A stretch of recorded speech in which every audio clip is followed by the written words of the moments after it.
Welcome, Centurions. We are diving into Expeditions Rome, a new tactical RPG coming out of THQ Nordic. Our story setup is that we are the youngest child of a middling political Roman family. Our father has just died, and our mother believes that he was murdered by her now husband. She has called in all of the political favors that our father had to be able to pull us away from Rome and attach us to a military commander who is a friend of the family. Here we are on our passage to join the Legion, who is right now on a campaign against a group of pirates, and now we get to meet someone who could potentially be an important figure moving forward. It is a pleasure. I am Gaius Julius Caesar. Julius Caesar. Well met. This is all quite new to me. Mind if I ask you a few questions? Not at all. Julius doesn't have anything particularly enlightening to say right now. There is a very interesting mechanic here in the game that just our flavor text options project the personality of our character, and that affects the relationships that we have with everybody connected to us in our band. Here's the ship's commander, and we are suspiciously long overdue from reaching our destination. The wind has been rather still today, hasn't it? I've noticed that the oars have been out since early in the morning. What is causing the delay? You're right. The rowers are getting tired. We should let them rest soon, but that will cause even more delay. Wait. What is it? They're headed straight towards us. They're gonna ram. Get your father's weapons. Let's see if you can actually fight. Now we see action! In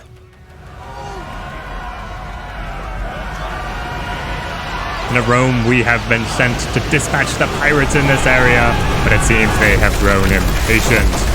Show them what the Romans are made of. Gaius, are you alright? I'm fine, Centurio. Form up! Let's get these pirates off our ship! Into our very first combat here. The pirates have boarded the ship. We have to repulse them by any means necessary. We are playing on insane difficulty, so I'm expecting the enemies to put up quite the resistance. We have Julius Caesar with the bow, our mentor with the staffs. We have some mid-range attack abilities, the heavy centurion with his shield, and then our player character with just a sword. So I expect we will be very flimsy here. I like this formation, so let's go ahead and launch in. We take the first turn. That doesn't always happen. Sometimes the enemies, given the battle situation, are able to actually go first. We're going to open up by moving our mentor with the staff out. He has the attack with range. 7 damage is very respectable out of him. Going over to Julius, I think, for the archer attack. We're going to use our aimed shot. Try and drop this guy. Now, he is an untrained enemy, so that's what this tooltip is popping up to say. If you kill these untrained enemies, the ones with the pawn symbol, then you actually refresh your attack action. So you can take another attack on the same turn, but your abilities that you use do not refresh. So each ability can only be used once. So if you get multiple attacks a turn, you're going to have to use different abilities, and you're going to have to be able to plan your turn around that. So we are going to move up a little bit. The farther your range is, then the less damage you do. So you need to be able to get in close to do max damage with your... 10 damage. All right, Julius is just furious that these pirates have boarded his boat. Here we go. We're going to use interrupt. This is going to set up a Overwatch skill. If the enemies move within that zone, then we get an attack of opportunity against them. We're going to move our player character on up. Marcus, use slash right into him. Critical is for 3. That shows we are not good right now at all. But I do believe as we progress the story, we will be able to train ourselves up to be a formidable fighter in and of ourselves. We're going to use shield push to be able to knock this guy back. And that will allow us to then reposition, because all characters have a zone of influence for the adjacent spaces as long as you have a melee weapon. And then trying to move through those, like in an example right here, you see the arrow and then the red hex means that this character is able to take an attack of opportunity if we were to move through his zone of influence. So knocking him back allows us to disengage a little bit and try and set ourselves up in some good positioning here. We want the enemies to come to us because we've got our Overwatch. We've got the captain who wants to come up and help us out. So we want to be careful with where we position. Oh, we've got one deckhand all the way back here. I don't think he's going to last very long. There goes the captain. Oh, I got bleeding onto this enemy. That's kind of nice.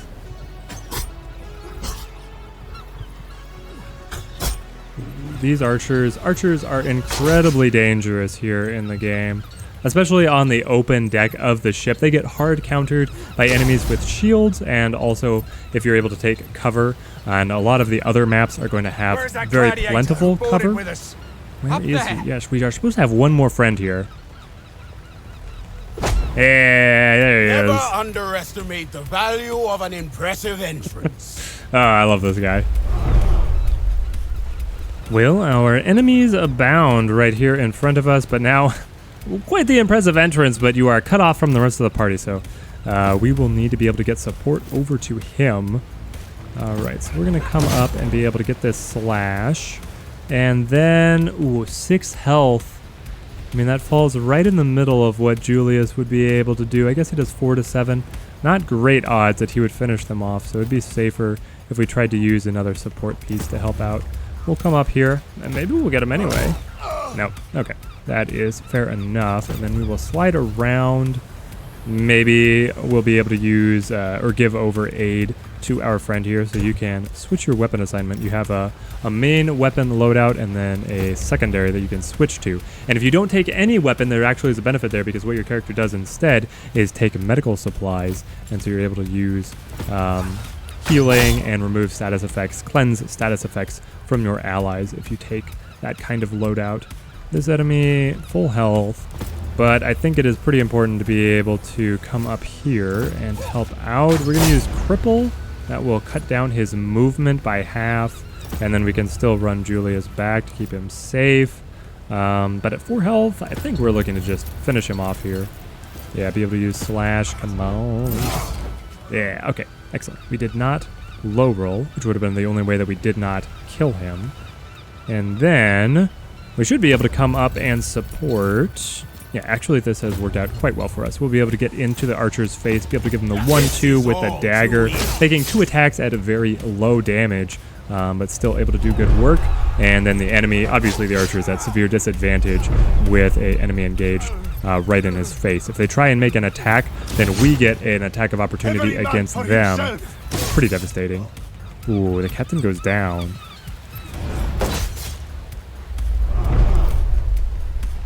It didn't look like the archer did anything there. It looked like he panicked, which it is possible to break enemies' morale, and then they do random things or choose to do nothing at all, which is really helpful. Really, really helpful. This enemy with 7 health, looking a little daunting, but we want to be able to roll through these guys. So it's probably in our best interest to be able to set up the kill for our mentor, even though I would love to be able to feed the kills onto our main player character. He is not super effective right now. We're going to go for that and then roll on up here to be able to provide support. Make the attack against the... Oh, deflected. No, his armor caught it, so no damage there. And then... Oh, what is the play? Well, we definitely use slash. Yeah, we go slash to be able to cut across to both enemies at once. He is flanked. He has enemies on front and back, and so that is meaning that his resistance is reduced to 0. So if he's wearing decent armor, it will not help him whatsoever. I don't mind. Yeah, the archer can stay. He's not as dangerous right now. We want to be able to drop this guy. Now, these guys are elites. They're trained. So we see here he's a light infantry and the archer. So killing them will not refresh our attack action. It's very easy to get stuck in the mindset of like every kill will refresh your attack action, which it simply does not do. And then your whole turn is messed up if you were planning on being able to get that extra attack. So there, the archer was trying to make range, get out of the way to be able to use his bow, but we're able to drop him with the 2 opportunity attacks.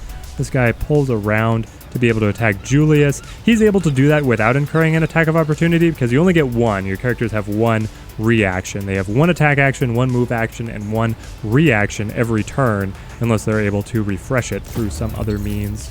So we will come up and then we'll use our slash here. We can get him and then Julius, what is your offhand? Oh, you just have punch? Okay. Well, give it to him. Oh, no. Oh, okay. So that was a range attack that he tried to make. And it doesn't work out very well. Here we go. We'll just drop him the way that we should have initially. We're fended off the boarding party. And thankfully all our characters right now are uninjured. This opening portion plays much like a tutorial, and so you don't have some of the punishing elements that will come in later where your party can be injured and then you have to take care of them with the hospital. There is no loot to be had at this early stage of the battle. The gladiator believes that the captain of our ship has purposefully led us into a trap whereas What do you have Julius to say for Caesar yourself? believes that the man nothing is to do with honest it, I and that it's promise. just They a came out of coincidence. So here we can ask around the party what everybody thinks. We have effectively 2 neutral characters and then 2 characters on either side, and it's up to us to decide the fate of the poor captain. I believe that we are going to spare him. What's done is done. There is nothing to gain from executing the Triarchus now. So we could continue to ask questions of our party to be able to try and dig into the situation more to get more information. And then these with the arrow indicates that we are taking actual action, or taking this option will lead to consequences, whereas just the question marks will just lead to more dialogue for giving you more information. These decisions can be very impactful. We'll see how far-reaching the consequences of this decision ends up being. We are going to spare him. We shall spare his life. But remember, mercy is a luxury you will not always be able to afford. I disagree. The cost of mercy is a price I will always be willing to Your pay. word, young man. Thank you. If you ever again need the help of a skilled navigator, I am at your service. I feel like I'm Captain America over here with lines Keep like your eyes this. open. Quest succeeded. Pirates on the Mediterranean. We have weathered our first combat. We only had a couple guys hit the deck. Now we were able to pick the subclass for our player character. We have the Princeps, who is the heavy infantry, sword and shield. We have the Veles, who is the light infantry, able to dual wield, get a lot more damage and a high mobility, but sacrifice some of that durability. We have the Archer, and then we also have the Spearman. They are calling it the Triarius. We're gonna lock in Triarius here because I feel like it will provide us with the most well-rounded stats for our key player character here, able to keep him safe but still be able to support the rest of the team and do decent damage. We have access to moderate armor, not as heavy as these guys would have, but still better armor than the other 2 classes, and then our pole arms will be able to allow us to fight in close but also at a little bit of reach, and we get some support features for our other characters. Each class has 3 subclasses, and we're now able to pick a starting skill from one of those 3 trees. We can go for Destroyer, giving us Death Blow, Flag Bearer, giving us Warhorn, or Logistics out of the medic tree. Logistics will allow us to give extra movement to our allies. I'm sure going down the medic tree will also mean that we'll be able to improve our healing, but we already have a character kind of designated. I feel like the old mentor character is meant to be your medic. We could go for Warhorn, which will improve the damage of our allies, or we could go for Death Blow, able to do a lot of damage ourselves, and I think we're going to go for this, being able to be just a little bit more dangerous. Potentially the best protection is just being able to kill the enemies outright before they take their turns. Act 1, Asia Minor, 1st century BC. Here we are at the Legion camp. We have made it at last. Oh, these camps do look beautiful, and as we progress through the game, there will be a lot more to do here in camp. Right now, we're on a pretty critical path just to be able to progress the main quest. So here's the commander's tent and the next quest hook. Supplies by sea. We will need to cut their supply lines. It's an operation for our occulta speculatoris. Straight to business. You are your father's son indeed. Very well, let us skip the greetings. The occulta speculatories are, shall we say, a special cohort assembled for particularly daring undertakings. And you will have to prove yourself as part of it. Oh, I'm sure I will. Gladly, the chance to prove myself is what I have come here for. There will be ample opportunities for that, my young ward. A trial by fire is what you need. Now pay attention. We've been in a deadlock here on Lesbos for some time now. My co-consul, Marcus Aurelius Cotta, is engaged against King Mithridates of Pontus in the east. Mithridates is using the pirates of Lesbos as his navy. The fortress of Mytilene here is well protected, but it also has a weakness. There's a mountain pass we can utilize. I will lead the assault myself. I volunteer for the vanguard. If my uncle can defeat Pontus, I can surely handle Mytilene. So be it then. Meanwhile, you will prove yourself as a leader, my young ward. Take Caeso Quintius Acollinus, your Servus Cineros, and that gladiator who came with you on the ship. You will meet up with Julius Calidus of my legion speculatories. Your mission is to sneak into the harbor and destroy the enemy ships any way you can. I expect you have questions. We've been given our next mission to coordinate with Roman special forces out elsewhere on the island. There's a lot of extra background that we can dig into here. I'm going to go ahead and go through that. If anything really important pops out, I'll be able to fill you guys in. But otherwise, we are going to hop in once we pick up our next quest line. Listen, you seem trustworthy. I may have need for your help on a rather sensitive matter. Okay, we've ended up with a sub-quest here to be able to pick up full army weaponry. We can finally do away with this this old worn-out sword that was doing nothing for us in the last combat. And now Julius actually has a quest for us. Of course, you can trust me. Good to hear. Keep in mind the matter I'm about to mention is rather personal in nature. Your discretion would be appreciated. I've been keeping a detailed account of our journey ever since we left port. Shortly after our arrival, however, the journal went missing. I believe it to be stolen by one of the Centuriones. Very well, what can I do for you? The Centurio is called Agrippa, I think. He hangs out with his friends near the tent over there. I thought perhaps you could convince him to hand over my journal. Needless to say, I would like to keep the contents of the journal private. I would appreciate if you'd refrain from reading it. Brilliant. So we get to recover Julius Caesar's journal here. Hello, Agrippa. Looks like, I don't know if this is actually going to be fixed out of, right now I'm playing on the demo, if this will switch over to be able to give everybody full portraits, or if just the really minor characters don't get any portraits. I believe you are in possession of someone's private property. I am here to retrieve it. Ah, but this is priceless.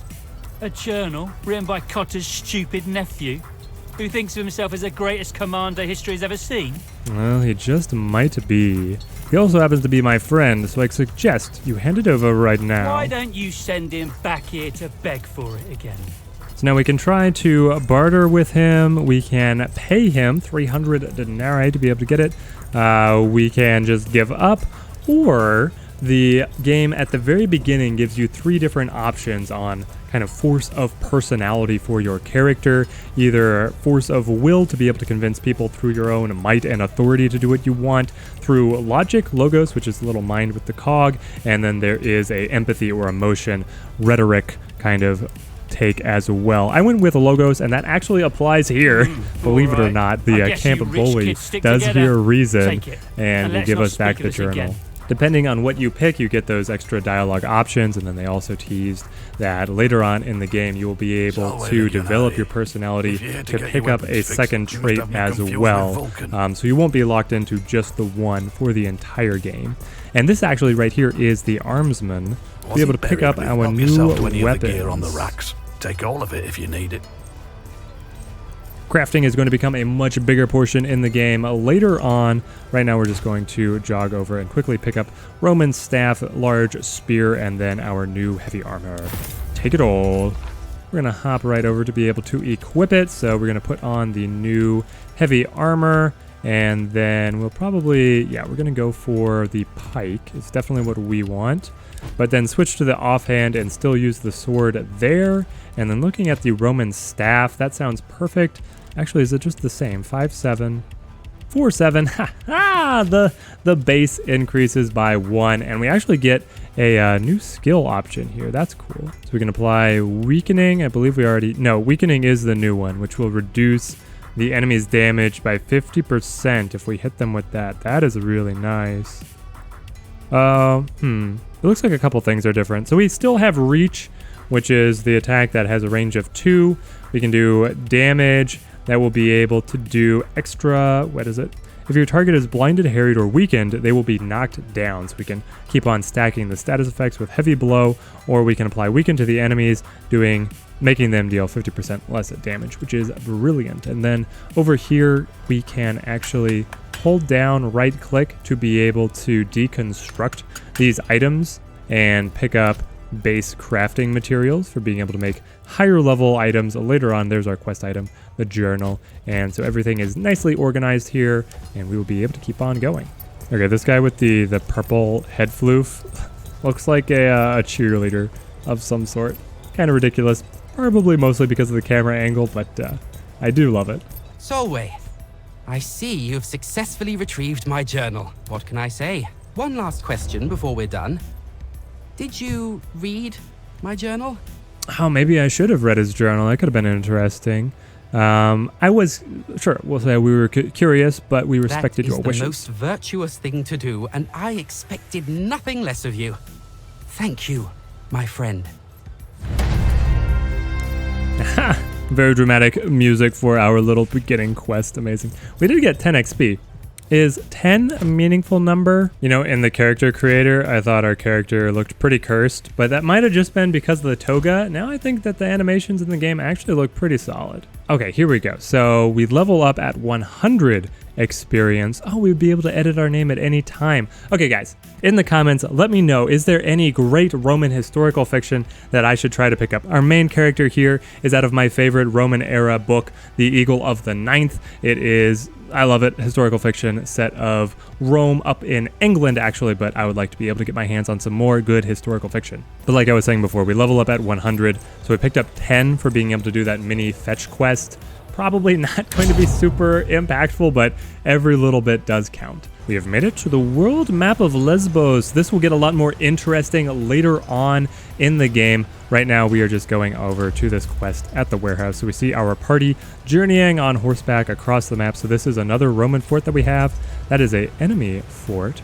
Rodent menace. Rodents are a problem everywhere in the world, it seems. As mealtime rolls around again and you open your rations, you find that several of the sacks have been gnawed open by tiny teeth, their contents eaten.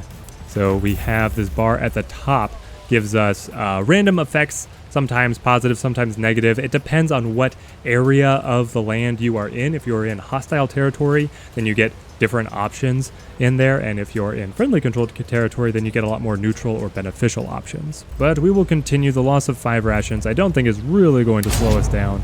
Let us enter the warehouse. The Pirates of Lesbos have been storing something valuable in a warehouse near Caloni.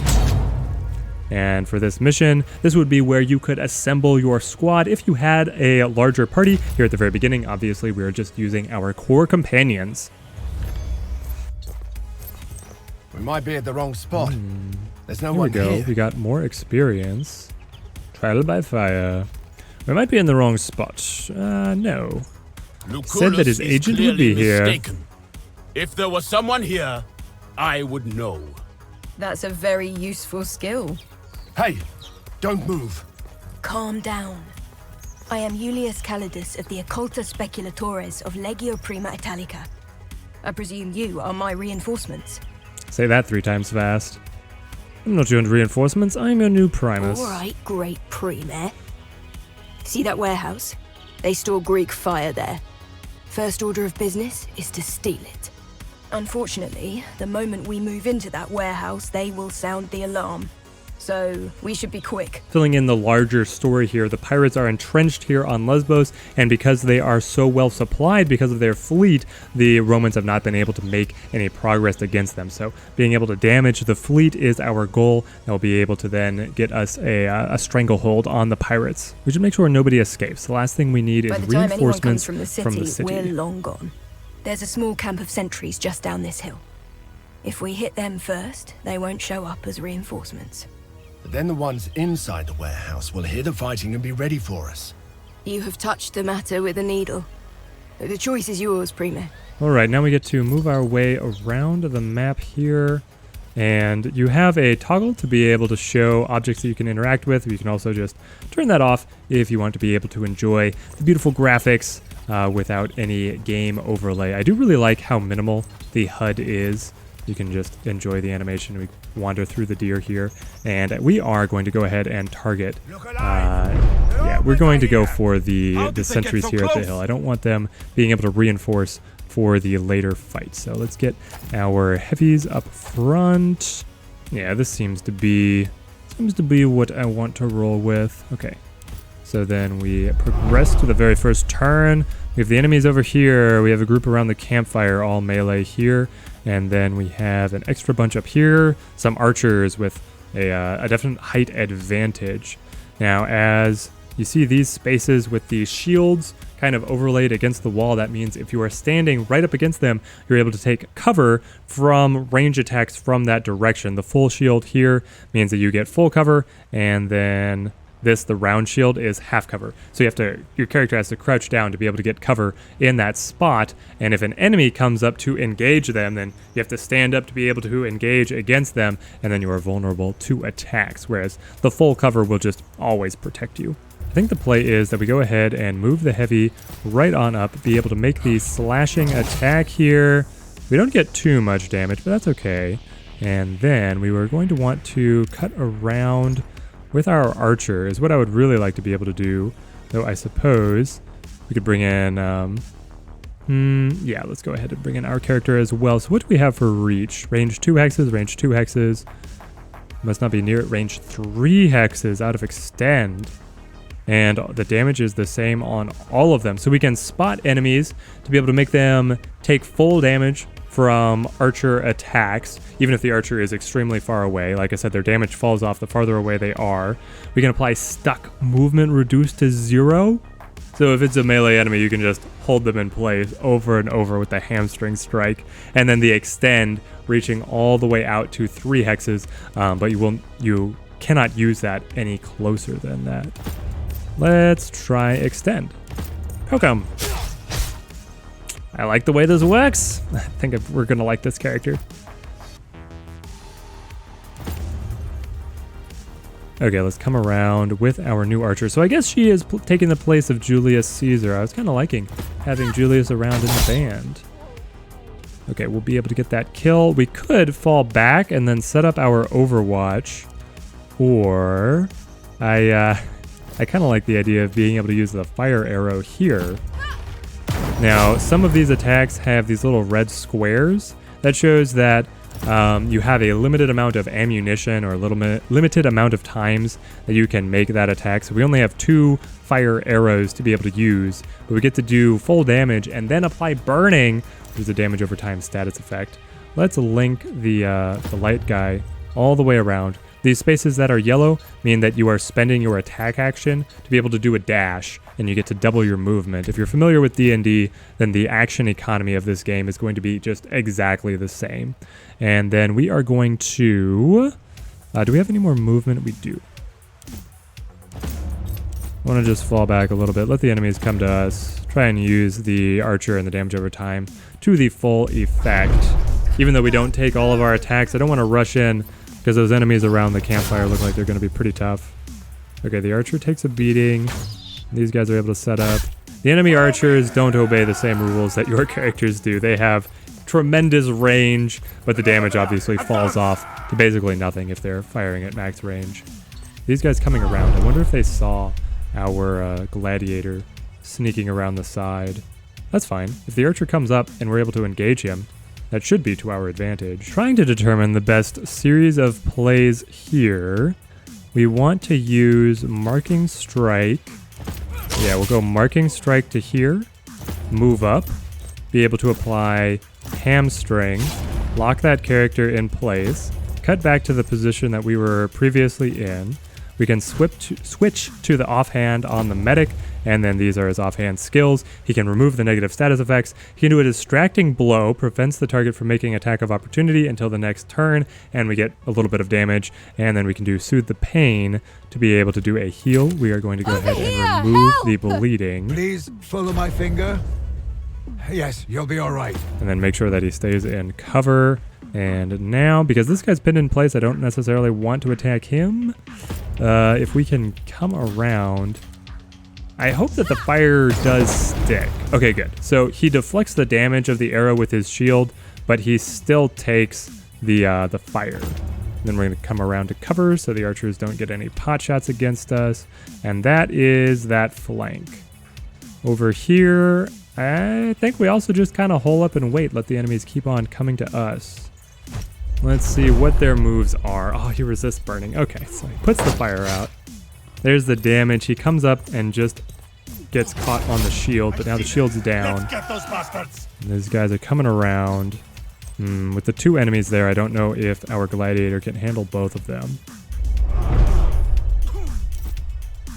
But with 3 enemies coming around the long way, that is still, I mean, it's helpful to us not to have to fight them all right now. We certainly want to be able to use our slash, get the damage against both enemies right here. So that breaks his shield, does a little bit of damage across. And now who do we want to pile on to? We'll do the marking strike over here. Okay, it doesn't get the kill, that's fine. We'll be able to take the archer. Ooh. It's a little bit of a sticky situation. We're gonna do the shot across to here. Gets the kill, gets the action point back. Crippling shot. Second kill. Yes. And then we're out of fire arrows, so I guess we just do the Overwatch. I think this is where we want to weaken our enemy. Be able to cut his damage by 50%. And we want to run the gladiator back to us. Still in cover, preferably, because I've seen the archer shenanigans. I fully expect that they could fire through this rock in some positions.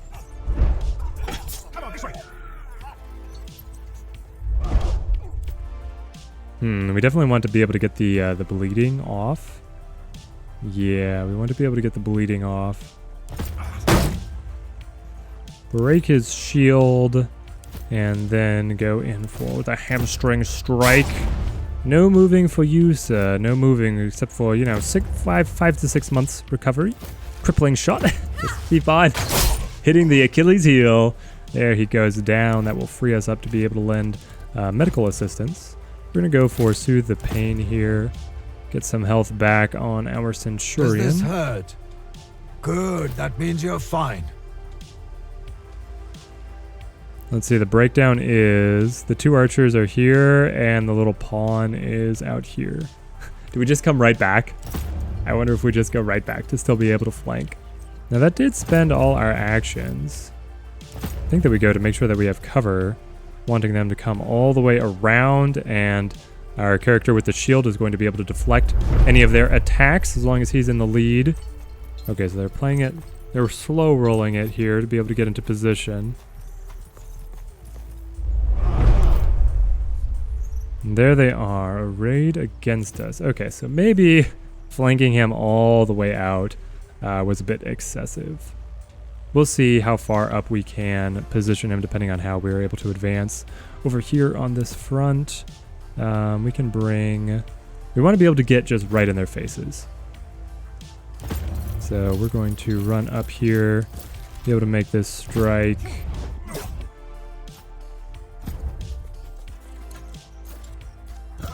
I'll go for the weaken against this little guy, and that should allow me to be able to come up here with our character, feed the kills over to us. So drop him, refresh the turn, and then we will strike down here, be able to get some focus fire going, and then our own archer, yeah, can come across, be able to use the aim shot, see if that drops him. I think this is the last. Brilliant. With them severely weakened, we're gonna run all the way around. Take that position and then pass over. There we go. We get an attack of opportunity. Ooh, he still drops her. No way. You shall teach me this. Together we shall slay many foes. You did nothing the whole game, and then you don't even drop him as you get the chance. The wounded archer limping towards you. There we go. We've eliminated all the enemies. And thankfully, even though she was downed, we did not sustain an injury. Now we want to make sure we pick up any loot at this campsite. So all of the soldiers have equipment that we can loot off of them. I'm not seeing anything else. So I'm going to rush through picking everything up, and then we're going to do a breakdown of everything that we have in inventory once I get a handle on what we're looking at. Okay, we picked up a whole lot of shields, which I don't really care about, and we didn't even fight this many enemies with shields, so the loot is randomized, not necessarily based. It's loosely based on the types of enemies that you fight, but we're going to be able to get some of these Greek shields in here. Definitely better than what he is carrying. Like, the base equipment for all our characters is garbage. So we'll be able to pick up this Greek shield. We do a quick paint job to make it look like a Legion weapon, and then we can actually upgrade our sword here. This does give us different attacks. So we get a deflect to self. The character will deflect the next attack. That sounds really nice. Or overpower. Deals maximum damage, but cannot be a critical hit. That is a much better sword. Well, That's interesting. So we lose the AoE, but in terms of just dueling a single enemy, I feel like these skills are superior. We're going to go ahead and grind up these other old weapons for scraps. But we do want to improve our own worn sword. Cut down that gladius. And then we picked up a dagger, so that's for our assassin here. This does give us slightly different. Let's see, 2 to 5, 2 to 6, but it's the same skill. So that's nice. We only have the one character who uses shields right now, so the rest of these gotta go. We have the worn sword and then the worn spear. He's carrying a better spear right now, so we'll get rid of that. And I'm not sure if we're gonna give this as a offhand weapon to somebody. There are certain enemies that will actually disarm your characters and then you're forced to use your offhand loadout, so we should probably go ahead.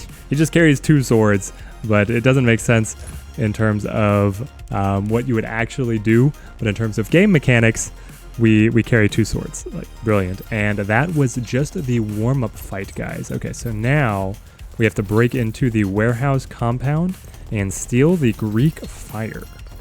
Let's cut the stairway here. Let's see what opportunities this gives us. We're under attack! Everyone get ready! Setting up our battle against the guards here, we can spot them out with the red outlines. You can't hide from me. So we have an archer in cover out here, another enemy in cover over here. Pods of enemies scattered throughout. Now we only have to kill 7 to be able to win. I spot more than 7 enemies total, so we can end the battle early if we are really on top of our game. Well, obviously, we're going to end it early, but there's a potential situation where you just start rushing to kill enemies, even if that is not the safest or most cautious way that you could play to be able to bring things to an early end. I think this is our play. It leaves 2 of our characters exposed to the archer, but that's pretty unavoidable with the starting position that we grabbed here. And then I like having these 2 guys, our heavy and then Marcus together, to be able to tag team enemies and the archer in the back, ready to lend support to whoever needs it. Looks like the enemies are actually able to go first, so I suppose that was the trade-off we made. We struck against the Sentries, so they're not able to reinforce, but now the enemies are able to take the first turn, which can be very impactful in these tactical RPG games. A good first turn can swing things dramatically in your favor.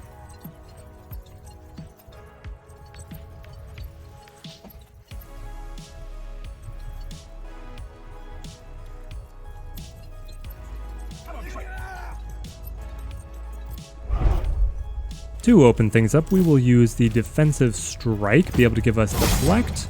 Wow, 6 damage, that's still really good damage. And then we come across with the marking strike, being able to drop this enemy. That'll let us position our heavy here, just right in front of the ladder, blocking all comers. And I think right click changes his facing. I don't know if that really matters for deflecting arrows if he's not engaged, but we'll move him so that he should be able to catch that archer's shot. And then we want to be able to make sure this archer has a terrible day. So we can move up the gladiator. Maybe we actually move up the support because the gladiator already took a beating. We'll use concussive strike to weaken the enemy. And then we scored the kill over here with our player character. So we'll be able to come across and then we can pin him in place. Yes, there we go. And then our own archer, what does she want to do? I think she just comes up to be able to put an end to this guy. We can shoot him out. He's pretty well pinned down though. I think maybe we set up the overwatch here. That way, when the enemy inevitably comes up the stairs here, we'll be able to get a nice shot against him. And then what do we want to do with the light infantry? Maybe we'll swing him around to here. There could be a world where he drops down to wipe out this archer. But the enemies are going to be piling up. He's going to be getting a lot of support down where he's at. There's the overwatch. Good damage. I can't take this anymore. The archer just panics with the enemies right in it. Oh, okay. So that archer decides to advance to be able to get a good shot. The heavy coming up the stairs.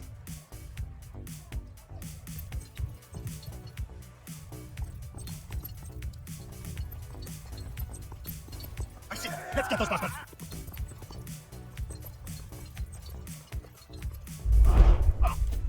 pretty nasty situation to be in here. We can use Concussive Strike on the Grunt, be able to reset, go to Heavy Blow. That drops the Archer. Bring our player character across. We want to hamstring this enemy. Did it get... Oh no, you have to deal damage to apply the status effect? Apply stuck to enemies. But he's not stuck, he's just strong. Okay, so the shielded enemies can block this both damage and status effects. Well, good to know. I wish we'd known that sooner. We're gonna put a fire arrow into this archer. I get the burning applied. That means we could drop down. With the burning, probably be able to get to him pretty easily. But then we are in range of all these little enemies. Let's do it. Let's play aggressive here.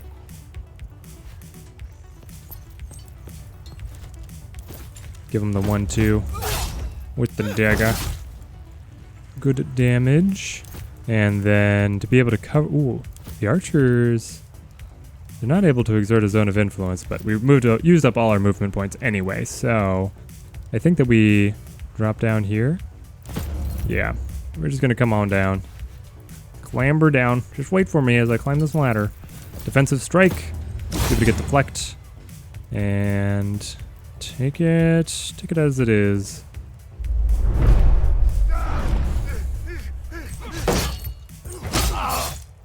He really wanted to drop our support there, so we even take the attack of opportunity. Just lie down and rest my eyes. Oh, this archer scares me. Hades no. cannot contain me. Okay, things are not looking good here.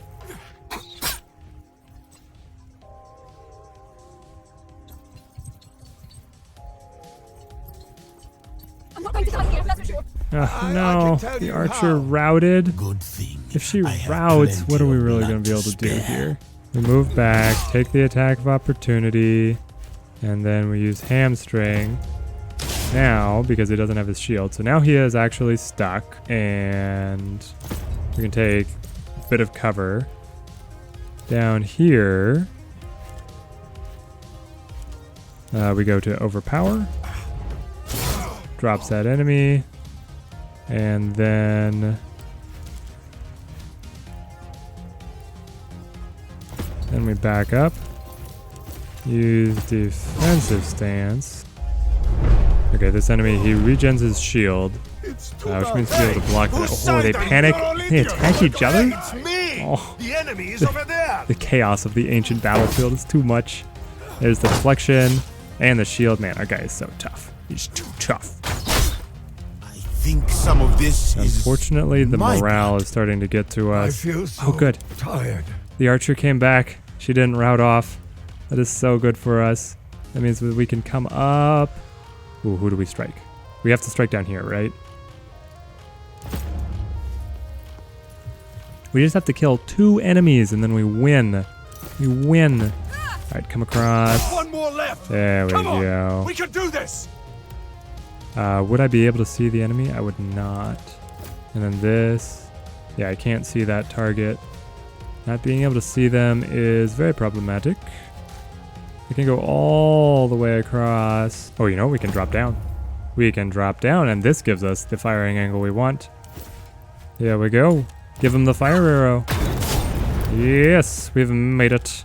Now we go to overpower. Man, the Centurion here is becoming my favorite character. He is so tough. Thankfully, nobody was injured, and we are able to rout the rest of the guards. It sure seemed like they had us on the ropes. You'd think their morale would be a little stronger, but we were able to make it through. Okay, there is a ton of loot. So I had the sighting on so that we could see the outlines of all the enemies, but it also shows loot at the end of a battle, and so by default on computer this is pressing V. So all these little chests have loot, so I'm going to go through, loot the whole map, and then we'll come back and we'll look at our haul all together.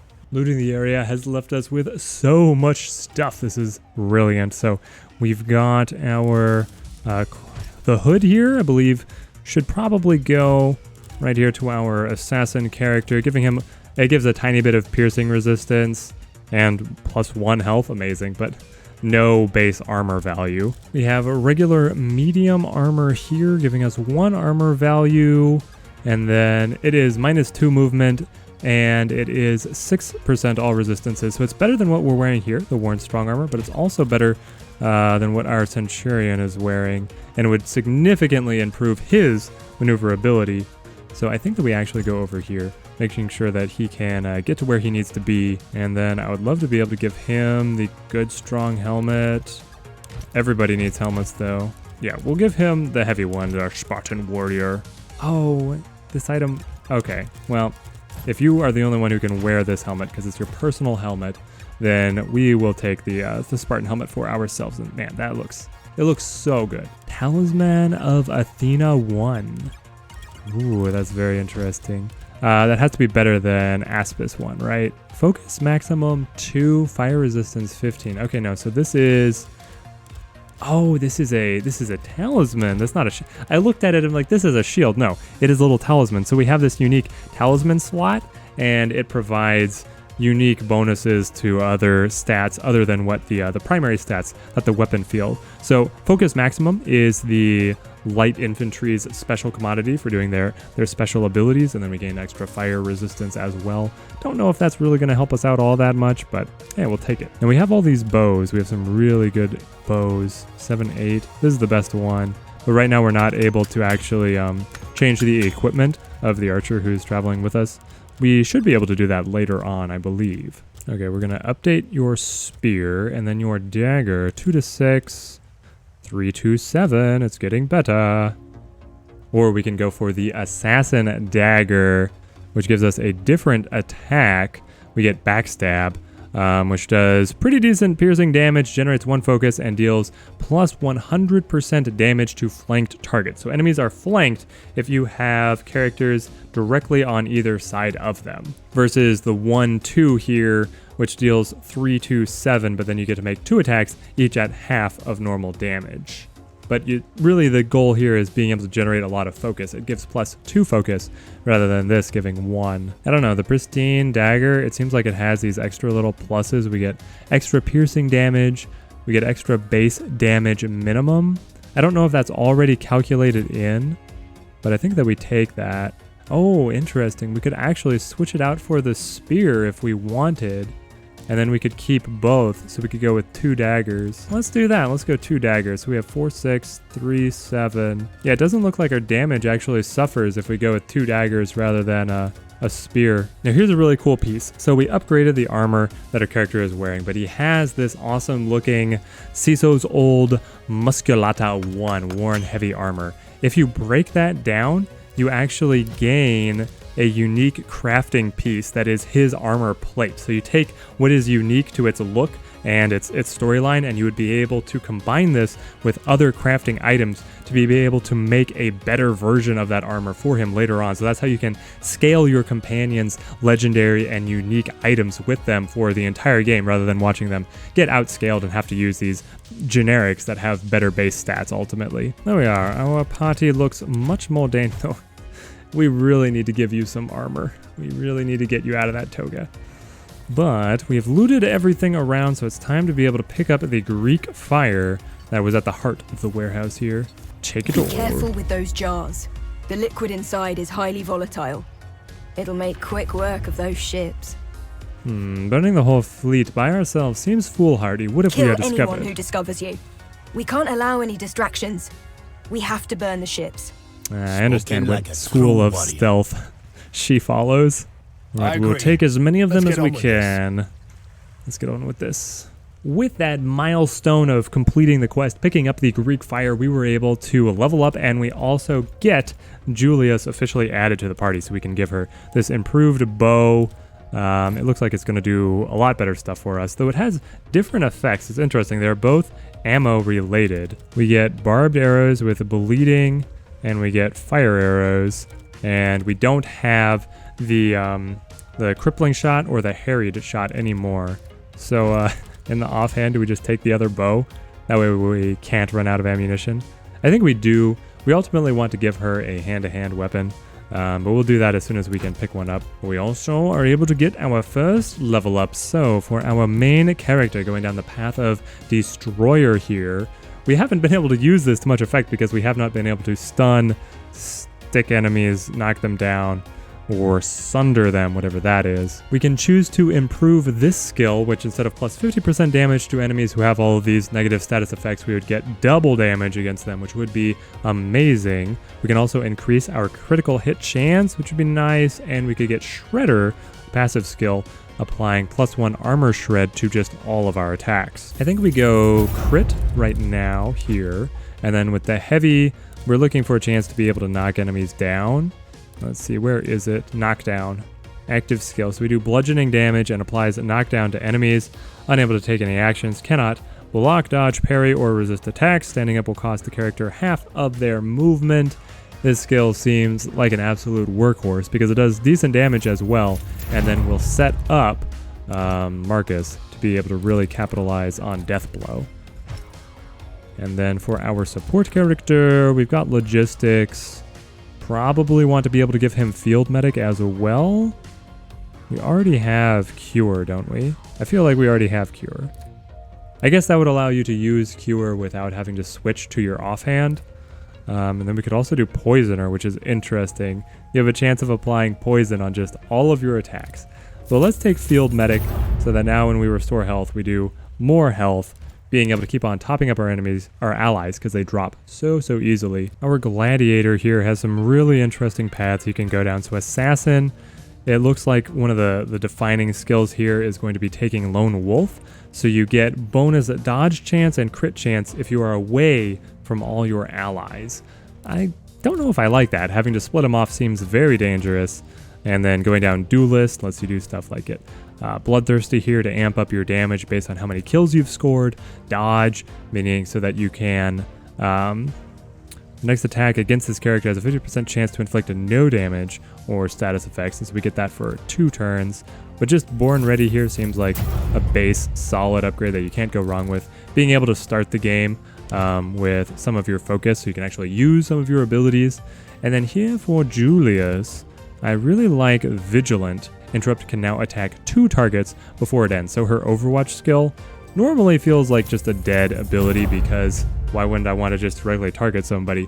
But here, if you're able to score 2 attacks for a single action point, that feels really nice. Now to be able to use our Greek fire, but that is going to have to be in the next episode. Leave a like if you've enjoyed this video. Let me know in the comments if you guys think we have any chance of being able to make it here on insane difficulty. And tune in next time for when we bring the Greek fire up against the pirate fleet. Thank you guys for watching and have a good one.